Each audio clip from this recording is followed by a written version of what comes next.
Als er nu een Elfstedentocht komt, dan laat ik alles vallen en dan rijd ik aan 200 per uur richting Friesland. De Belgische Idris David docht onderzoek naar de Alversteretocht. 6 weken lang is hij in Friesland om alles te weten te komen over de tocht der tochten. Kort gezegd ben ik bij de Elfstedentocht uitgekomen via een stripverhaal. Dat is Suske en Wiske. Ging over de Elfstedentocht en ik heb altijd een heel leuk verhaal gevonden en het heeft altijd zo'n beetje in mijn hoofd gezeten. Research gedaan en dan ontdekt dat er eigenlijk academisch en wetenschappelijk vrij weinig onderzoek over bestaat voor zo'n groot evenement te zijn.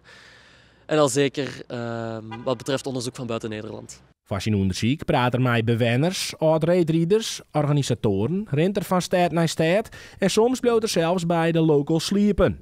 Heel veel mensen zeggen het hoort er gewoon bij of het is Friesland of het is echt van ons. Ja, ik vind het prachtig, want het is... Ik verbind het in mijn onderzoek ook met hoe dat de Elfstedentocht iets is waar we steeds meer nood aan hebben in onze moderne tijd.